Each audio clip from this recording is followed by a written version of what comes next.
कोटि कोटि प्रणाम। गुरुदेव, मेरा प्रश्न ये था कि शास्त्रों को सिद्ध करते हुए लगातार विज्ञान आगे बढ़ रहा है। शास्त्रों में जो लिखा है उसी को ही विज्ञान पिछले 100 सालों में सिद्ध करने में लगा है। पर वैज्ञानिक शास्त्रों को नहीं मानते। उनका कहना है कि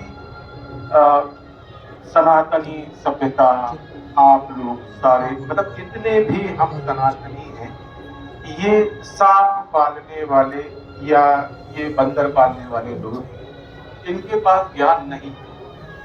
जबकि आज तक जितनी भी रिसर्च आ रही है वो सनातन को सिद्ध कर रही है। ये बता रही है कि पंच महाभूत से कोई भी नहीं उलझ सकता। वैदिक कृषि के अलावा कोई और चीज संभव नहीं है जिससे इंसान अच्छा भोजन कर सके। इस तरह की 50 बातें, पर समस्या ये है कि इनको मनवाया कैसे जाए, इनको समझाया कैसे जाए, इनको बताया कैसे जाए कि शास्त्र जो है वो ब्रह्मांड का सिद्धांत है। मनुस्मृति जो है वो एक ऐसी सामाजिक व्यवस्था है जिस सामाजिक व्यवस्था के बिना पृथ्वी चल ही नहीं सकती। इसको समझाने के लिए हम लोगों को मार्गदर्शन करें कि हम लोग कैसे बैठिए। समाजकारी ही नहीं समझते हैं, समझते हैं शास्त्र का महत्व, समझते हैं शास्त्रीय ज्ञान विज्ञान को रखते हैं तो शास्त्र के प्रति अनास्था भी प्रकट करते हैं। ब्राह्मणों से ज्ञान विज्ञान लेकर ब्राह्मणों के प्रति विद्वेष भी पैदा करते हैं, तो ये तो अपने ही नाश हुआ। शास्त्र के रहस्य को नहीं जानते क्या?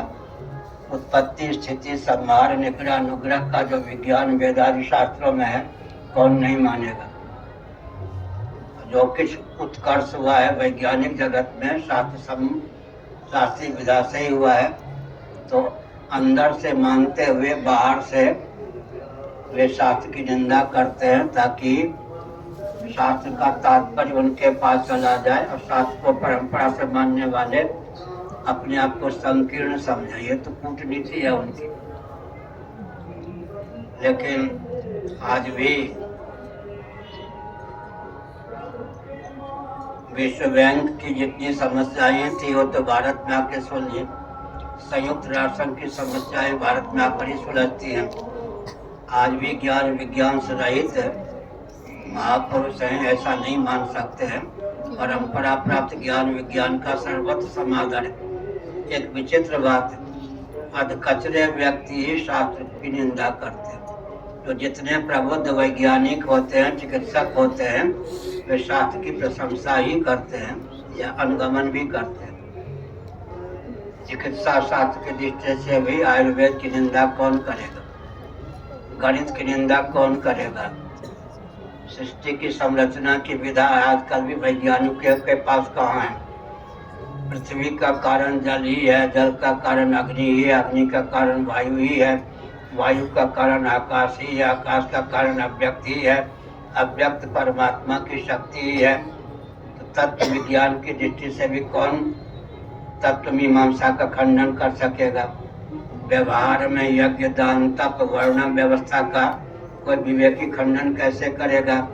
शिक्षा रक्षा अर्थ और सेवा के प्रकल्प संतुलित रहे, मातृशक्ति का शील सुरक्षित रहे, जनसंख्या बिना परिवार नियोजन गर्भपात के संतुलित रहे, इसके लिए वर्णाश्रम के अतिरिक्त और कोई विधा है ही नहीं।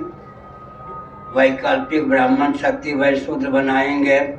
America, Britain, Germany, Japan, France की लाचारी है, भारत की लाचारी तो नहीं है। भारत में वर्णम व्यवस्था आश्रम व्यवस्था के प्रति अनास्था उनकी कूटनीति है, लेकिन अनुगमन तो वेदादि शास्त्रों का ही करते हैं।